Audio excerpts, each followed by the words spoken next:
It's a new era. There are some changes that we've all just got to accept because it's just part of it right now. Obviously, that continues to move, and we'll see how it evolves. But I think any door that closes, there's also a new, really exciting door that's getting opened. Hello and welcome to Always College Football. Today is Thursday, May 22nd. We appreciate you coming to us from wherever it is you're coming to us from, whether that's the ESPN College Football YouTube channel, or if you're here with us via the podcast, we appreciate you very much. You can continue to download that podcast. The podcast numbers have gone through the roof the last couple of weeks, so we continue to encourage all of you to download it so you can listen to it in the car, on your workout, or in your run, whatever it may be. Download the podcast wherever you get the podcast. Just subscribe, and it'll populate automatically. We have a great show for you today. We're going to visit with Lincoln Riley, the head coach of the USC Trojans. Talk to him a little bit about the changing landscape in college football. Talk to him about the recruiting class that they have coming in this upcoming season and some of the great moments from last year and just how close they were to a really special season in 2024 and how they might be able to maybe flip some of those unfortunate results into victories by closing and finishing maybe just a little bit better. And then we will talk a little bit about rivalries. It's been a hot topic of debate, USC and Notre Dame, and them not playing each other forever. We don't know what's going to happen with that rivalry just yet, but all signs point to it potentially being in the crosshairs and another victim in a constant changing landscape of college football. I'm going to tell you why it's not the end of the world and why we should maybe celebrate some things that could be coming as a result of some of the rivalry games that have gone by the wayside. So we'll have a good conversation about that as well. So we'll kick things off with Lincoln Riley.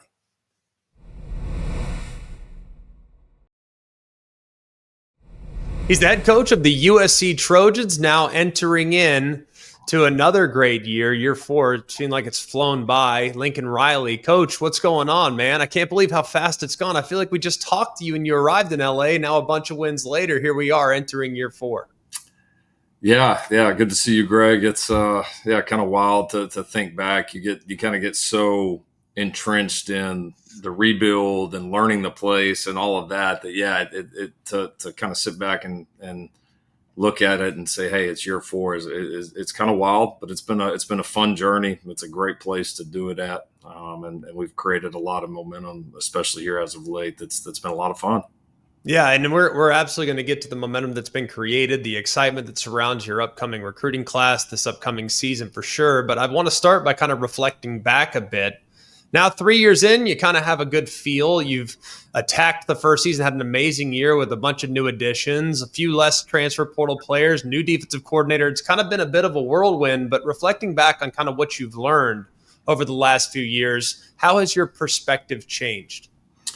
Yeah, it's been a unique time to take over a program, to rebuild.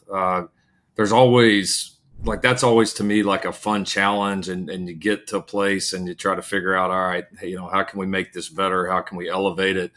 When you do that concurrently with all that's going on in our sport and has gone on in the last few years, you feel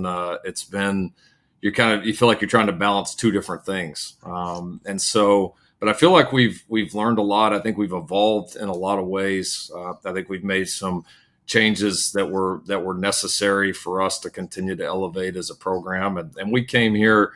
We came here. This is USC. We came here to win national championships, to compete for national championships on a regular basis. That's what this program has been known for a long time. Those were and are our goals, and kind of that's kind of our North Star, right? That's kind of the thing that we're always striving to do. And I think some of the changes that we've made, with staff, with the new facility coming, with recruiting, with some of the administrative changes here, I think have greatly benefited our place. I feel like we're starting to position ourselves to be at that point, and that's exciting, and that's been our goal all along. And last year, I feel like the entire offseason kind of centered around, all right, new quarterback competition. But really, most of the time we spent with evaluating SC was how will they fit into the Big Ten? And I think all of us were curious. I'm sure you and your staff were curious. All right, hey, we think we're ready. We've done this, we've done that, but it's a new league. It's a new style of play. There's new opponents that we're trying to learn and study. So how different has this offseason been, knowing that you've been in the league a year, you kind of know what to expect and know what it might take to be uber successful in the Big Ten? You know, one, there's so many teams in our league that obviously we don't play everybody, and so your schedules are going to change. It's going to take a couple of years to cycle through actually playing everybody, which I think is a little bit unique. But now you're getting these conferences that are getting so big, and that's a lot different than obviously when you played. I think.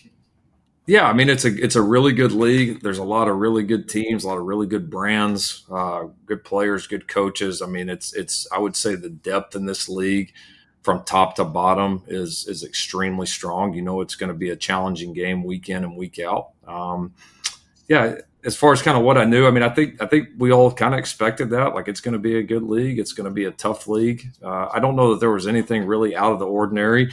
Other than, I mean, we played in just an amazing number of one score and kind of down to the last play of the games. Probably, I would probably coach 50 years and not have another season that kind of winds up like that. And so yeah, it was competitive. We were a good competitive football team that did some great things, and we were on the cusp of really having an unbelievable season. But when you play good people and that's going to be the margins. And I think that's what makes the product so good. That's what makes the league so good.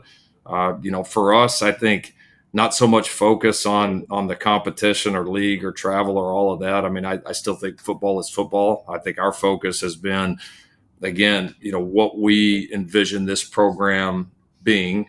How are we building that? And as we do that, then the success that we want on the field, I think will continue to rise.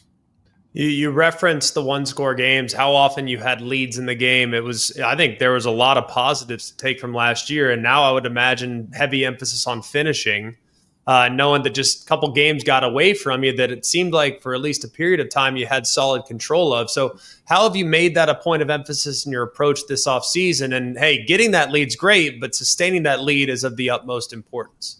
Yeah, I mean, we were really, in control of every game that we played but one, and even that one we had a chance to tie right at the very end of the game. So, I mean, we played some good football. We put ourselves in position to win a lot of games. And you're right. I think the natural thing is to look at it and say, all right, you got to finish those one-score games better. You got to close games, which I think is correct. But then also part of it is when you get in these opportunities like we had a lot of where you get a chance to separate from a team and not make it to where it comes down to one play or one call at the end, great teams have the ability to separate and not put themselves in many of those situations to begin with. And because if you're just constantly playing one score or games that come down last play, you're going to have some years like we had where a large number don't go your way. You'll have some great years where they do go. And honestly, most of the time you're going to win some and you're going to lose some. That's anybody. So I think for us, separating where we can and where we have those opportunities too is a big point of emphasis. And I don't think there's and I think stats would back this up. I don't think there's like one area of our program where we're so far away from being like grade or championship caliber. I don't see that in any area of this program. What I just see is like every part of it's just got to continue to get a little bit better because we are, I think, we're certainly headed in a great direction and trending that way. And everybody inside these walls feels that. So we've just got to all keep doing our part. We've got to keep, bringing in great staff members. We've got to keep improving the program in all areas. And then that'll show up on Saturdays. Well, if we had this conversation last year, the one area that I know you would have pointed to is we got to be more consistent defensively. You bring in D'Anton Lynn, and the turnaround was remarkable. And to improve as much as y'all did, really at all three levels defensively, it has to be so encouraging for where you could go in year two. To see that kind of surge in just 1 year is insane. Now year two, I would imagine the grasp on the concepts is even greater. So what kind of step can be expected from your defense this year, now knowing the guys are a lot more comfortable playing in this style system? For sure. No, I think Coach Lynn and our defensive staff did a tremendous job last year. Our players, like you said, to make that type of jump. You can talk about it all off season and hire whoever you want, but you actually to go do it on the field, to go prove it is another thing. And they did a tremendous job. I think in year two, we got two reasons to be very optimistic. One is exactly what you said. The schemes. It's not new install. There's a confidence that's been built up systematically here that I think is important, both systematically and just the mentality and the way that you play and the expectations and the standard defensively at USC. The second part of it is the talent is continuing to rise, especially on the defensive front. And we all know, obviously, how important that is. And this is this defensive front this year is just, frankly, it's going to look a lot different. There's more talent. There is more depth. It is trending in a way that's very exciting to everybody that follows the Trojans. Yeah, I think that might be the group I'm most excited about. And look, I love your offensive scheme. I love how you attack defenses. But when I watch USC football, that's the group I'll be watching week one for sure. So you talk about that group up front and knowing the Big Ten and knowing how it is such a line of scrimmage league. How much does a great defensive line like that neutralize what the other offense might be able to do? Well, it changes everything. I mean, it is the number one matchup on a football field week in and week out. And if you can be dominant in those areas, we talked earlier about, closing games or separating in games. When you've got the ability to, rush the passer in 2-minute situations, when you've got the ability to close down the run game in key short yardage situations. I mean, that's everything. And then it takes, you got this defensive staff with all these, accomplished defensive coaches that are very creative, that are very matchup oriented. And when you have that as a strength, it allows them to do so many more things, us to do so many more things, I think, schematically, to hopefully give people some trouble, that it plays right into our hands. And so now it's the key to everything. It's an area that we've really geared a lot of things in our program, from the coaches that we've hired, the players that we've brought in. We have really geared everything towards being great on the defensive line at USC. And that's just our belief. And obviously that's a key part of making a championship run. Well, you've always been great at quarterback. That last year, I know there were some really positive moments. There were some moments that were disappointing. You make a change late in the year. You go with Jayden Maiava. And you look at some of the throws, man. I mean, I watched quite a bit of tape. He does some things that you just can't teach. Yep. I know that there are also things you would like to eliminate from his game. So when you look at Jayden and the growth that he could have now in year number 2, having gotten his feet wet last year, what's a reasonable expectation from the quarterback spot? We were excited about how he played. I think given his inexperience in our system and kind of coming in that kind of in that type of situation is not always the easiest. And I thought he handled it really well. I mean, we went 3-1 in the games that he played, and he gave us a great chance. To beat Notre Dame with the way he played in that game. But yeah, it's like you said, his good is so good. I mean, some of the throws that this guy makes, it's how decisive he is as a player. I mean, his good is so good. And I think the big goal for us is trimming some of the fat off of this, right? Can you take the good, certainly try to enhance that, but then can you take some of the negative plays or some of the forced throws, and can you remove those from his game? And because he's really grown, I think, his understanding of the offense. He's continuing to get better physically. He came in with a little bit of a knee issue last year, and that's all cleared up. So he's been able to really train. So I think he's going to move around better for us this year. But if we can trim a few of those decisions off of him, which I certainly believe that we can, this guy's got a chance to be elite. I mean, he just does some things, like you said, that are hard to teach, hard to coach, and some things that really are very, very tough to defend. Yeah, just some of the placement on throws is like, goodness gracious. Like, I wouldn't even think to throw that. Yeah, he pulls it off. Yeah. And there were a bunch of them, too, against good defenses. You referenced Notre Dame. That was a big-time pass defense, and then he did a lot of good things in that. But you referenced trimming the fat and making the proper decision. When you have a guy that's that gifted and that natural and can do some special things, you don't want to take away his playmaking ability naturally. So how do you balance the messaging to a guy like that? Like, all right, hey, that was too much. or, hey, just go ball? Like, how do you balance that messaging? Well, I think we got to make his experience with us and in our system now an advantage. And, year one, you're getting to know the kid. He's getting to know you. You're trying to, get this offense installed. Now you're trying to get him ready to play. There's only so much you can fit in at that point. And I think now we've been able to kind of catch our breath to be able to take a deep dive into just not what we're doing, but how we're doing it and how he's processing it, the decisions he's making, and he's learning us, we're learning him. So I feel like just the communication, and you saw it as a player. Once you've been around a coach for a little while, that communication and trust level continues to go up. And I think that mutual understanding of he's coaching me this way, or from a coach's perspective, the player is doing this, or he's thinking this, or he's making this decision, because of this or that. And I think when you can start to get into kind of the inner workings of that, you can start to really make some progress. I think that's what we've been able to do this offseason. And so he's really competitive. He works really hard at it. And I just have zero reason to believe that won't be something he can make a big step on. I look at your personnel around him too. Last year, I thought it was really good. I thought you guys had great weapons. A few of those guys have since gone on to other places, but I know you're always confident with the people you have attacking opposing defenses. So as far as the depth and the competition that you have at wide receiver, how is that shaking up right now? Well, we return our best two, which I think that is that, and those two guys, Mekhi Lemon and Jacoby Lane are, proven weapons at this level. And I think, with a full off season, getting the continuity with Jayden. I mean, those two guys are as good a pair of receivers as there is in the country, in my opinion. We've had a chance to be around a couple of pretty good ones, but these guys can really play.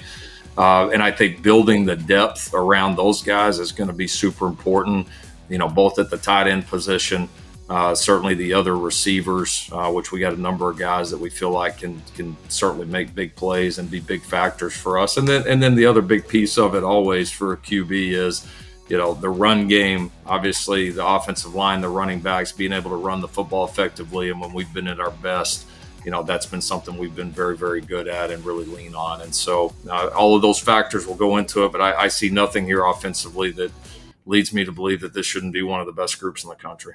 Yeah, I'm excited about it. It certainly feels that way. A couple bigger picture topics. The recruiting class that y'all are putting together. I know you can't talk specifically if we won't go into who's signing and who's doing what, but you look across the board, everyone looks at your class that's coming in soon as one of the top, if not the top class in college football. So how is it that you've been able to generate so much momentum on the recruiting trail of these last few months? Well, first, I just think it's a recognition by players, coaches of what's happening here. You're not able to bring in or retain coaching staff members or other staff members like we've been able to do without people really believing in what you're doing. And you're not able to recruit at the level that we're recruiting without that same thing. And so I think it's a lot of validity in what's transpiring here right now. I would give our coaching staff a lot of credit, just some of the continuity that we've built there. And I think some of the respected minds that we have on this staff have been a big factor. I'd give our personnel staff led by Chad Bowden, who we brought in this offseason.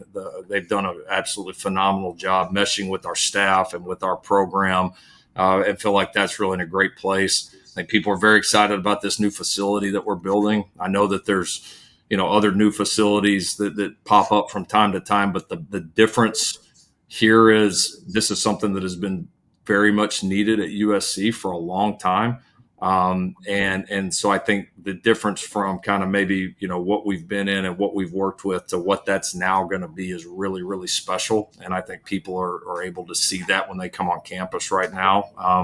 And then all that you're adding on top of the obvious natural advantages that USC brings to the table. It's one of the best educations on the planet. You get to live in Southern California. You got all the program. You got LA. You have all of these things that are just huge difference makers that I think now are showing up again because of the improvements in all these other areas. And then the last thing I would say, I think it's a historically good West Coast, especially especially here in the local LA area. The class and the 26, the skill sets, the character, the quality is so high. And I think a lot of these guys, it's really important to them to come do it at USC and do it here and do it right now. And you mix that with some other guys across the country that are really passionate about this place and that are outstanding in their own right. It's just kind of been the perfect storm.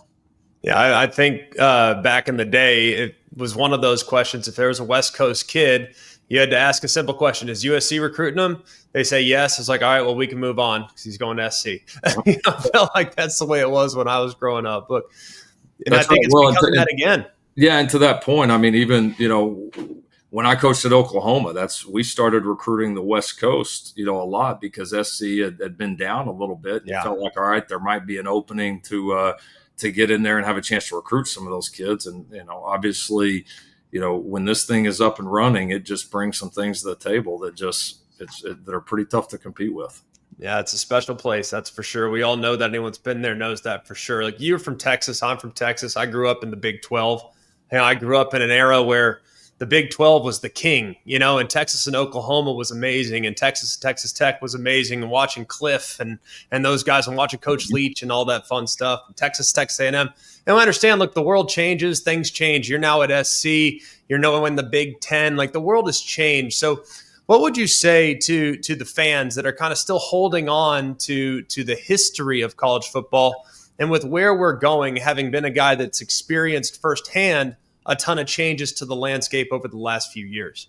Yeah, I understand, because I possess some of the same feelings, right? Like you said, we grew up, Texas football, the Big 12 conference, even earlier when we were really young, the Southwest Conference. Yeah. I mean, it was more of a regional game. You had regional matchups. I mean, like that's what we all grew up and we loved and we're passionate about it. And I think it's okay to still hang on to some of those. Like, I think we all, even though this is our jobs, like, there's still the fan in us, right? There's still the purists in us that love that part of college football. What's changed now is it's become a more national game. These conferences have changed. It's created matchups that we maybe would have never thought. I mean, to think that, USC and Michigan would play the first Big Ten, kind of new Big Ten game kind of ever, or in this new world, to think of some of these matchups that it's created. It's a new era. There are some changes that we've all just got to accept because it's just part of it right now. Obviously, that continues to move, and we'll see how it evolves. But I think any door that closes, there's also a new, really exciting door that's getting opened, and we've got to. I think we can still love what was in the past, but let's don't miss that there's some pretty cool things happening right in front of our face right now that we're kind of all in the forefront of.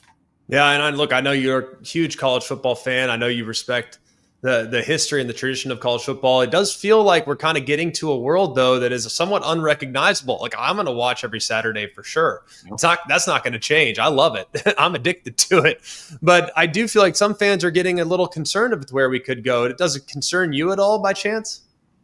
It really doesn't. I mean, if you love college football, then are you going to scroll on your TV past, USC, Ohio State? At the end of the no, you're not. And I mean, that's all of these things have to start somewhere. And so, is there some changes that I understand people are having a hard time coming to grips with? Sure. Right. Again, I get it, but the alternative's pretty darn good. It's creating some just incredible matchups, and obviously, and then seeing how the playoff played out this year, and obviously that's going to continue to evolve, and I think just get better. Our sport's in a great place, and I think anybody that thinks anything other than that, I know there's a lot going on with scheduling. I know everybody's got an opinion on, NIL and rev share and the settlement. I get it. There's all that stuff. And listen, we just sat through 3 days of Big Ten meetings where that's all we're listening to, but despite all that, we still have one of the greatest products in the greatest sport in the world. Let's don't forget that. Amen to that. Coach, it's always a pleasure. We really appreciate the time. Congrats on all of the momentum that's been created, and best of luck this season. We can't wait to watch it. Thanks, Greg. Appreciate you. Great visit with Lincoln Riley. Always appreciate his time. And I'm very bullish on SC this year and, frankly, very bullish on SC's future. I think there's a lot to like about with what's coming in. And if you look at it, like I said a moment ago, across the board, SC is the number one ranked recruiting class here in the 2026 season. So there's a lot to like about what's been created and what might be this year. Look at the close losses. Those things have a tendency to overcorrect in the following season. So I think SC is poised for a nice, solid 2025 campaign, and it would not surprise me if they're back in the mix to contend and compete for national championships here very soon.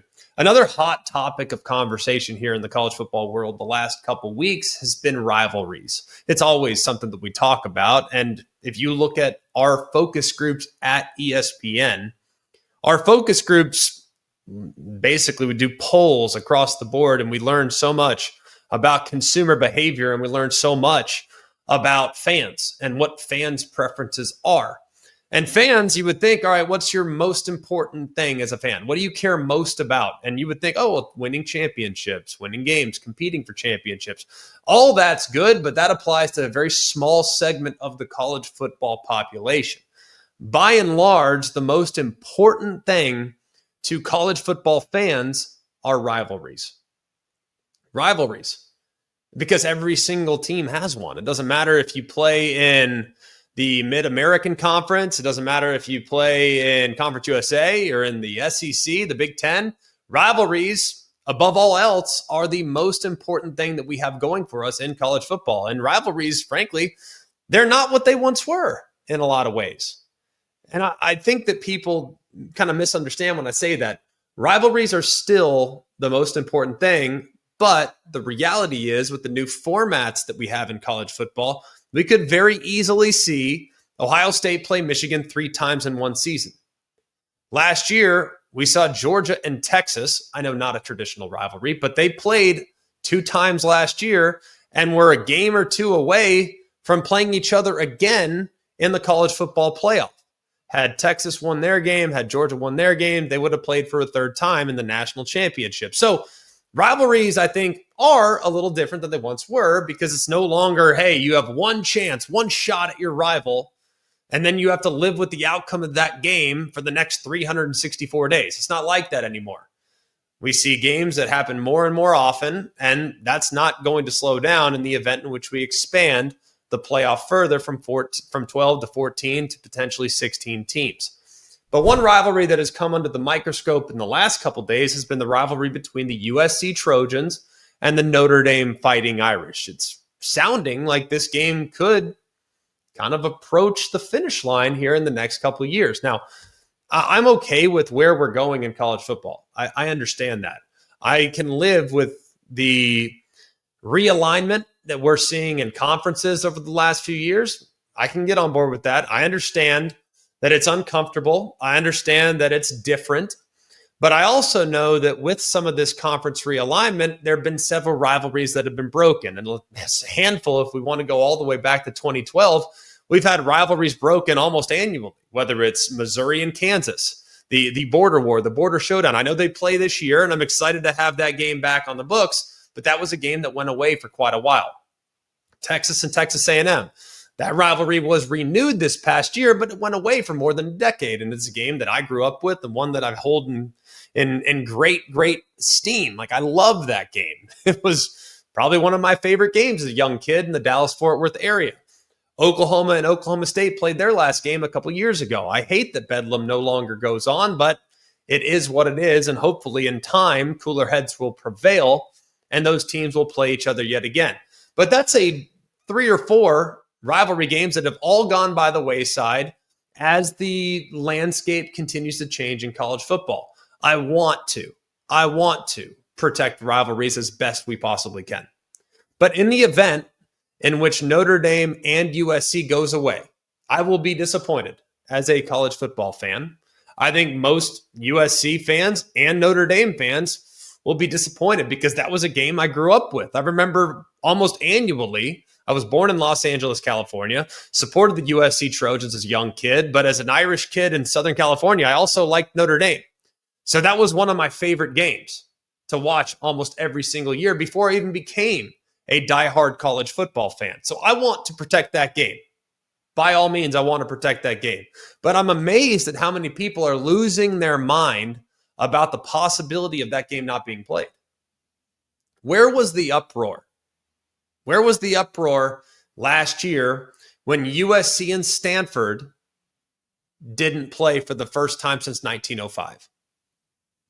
I didn't hear a lot of people making a ton of complaints about those teams not playing last year.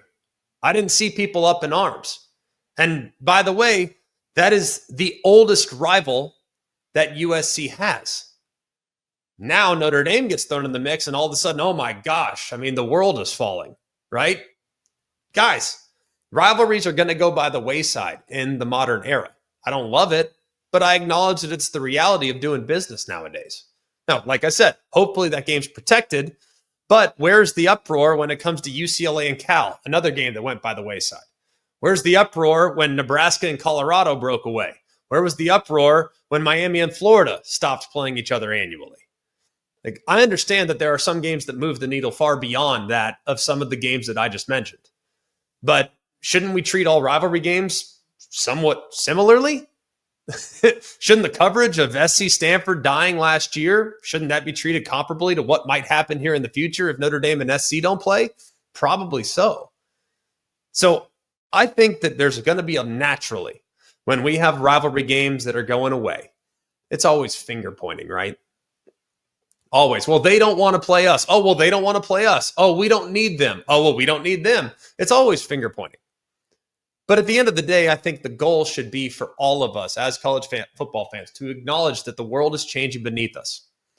We have to do everything in our power to try to protect the historical significance of some games. But there are costs of doing business as well. And if you can't protect those games, we just need to appreciate and focus on what we can enjoy, what we have. Talk to my kids about this all the time. Let's not focus on what we don't have. Let's focus on what we have. And if we focus and appreciate the things we have and the new things that might be coming as a result of what's been put away, then I think we'll be happier as fans. We'll be happier as consumers. So while we might not get Notre Dame and USC on an annual basis, what we will get in the future are games between USC and Michigan, our games between USC and Penn State, like we had last year, future games between USC and Ohio State, and several other matchups that have been created as a result of this new world that we're living in. So I think it's very easy, like I said, to get emotional about what's been. But we also need to embrace what could be coming. I'm not trying to lecture anybody, but I think that's the only appropriate way of approaching this constant change when it comes to scheduling and the abandoning the past in some ways, but also celebrating the potential future of what is still the greatest game in the world. That'll do it for us here at Always College Football. Continue to encourage all of you to like, rate, and subscribe to the show wherever you get the show. We appreciate those of you that have been with us all throughout the off season. If you are new to the show, we're here multiple times a week, and we will continue to provide you with hopefully the best content you can possibly consume as we prepare you just 90 or some odd days away from the college football season getting kicked off. So we are close, and we are full steam ahead to Media Days, which is the unofficial start to the college football season, and in some cases better known as Talkin' Season. We'll be there with you all the way up until that, and then we'll be full speed ahead as we get ready to preview what should be a very exciting 2025 campaign. So for all of us here at ACF, for Mark, Jake, Jack, the other Jack, I'm Greg. We hope you have an amazing day, and remember, it's always college football. Hey guys, it's Greg McElroy. Thanks for watching Always College Football. Make sure you like, rate, and subscribe to ESPN's YouTube channel and wherever you listen to your podcasts.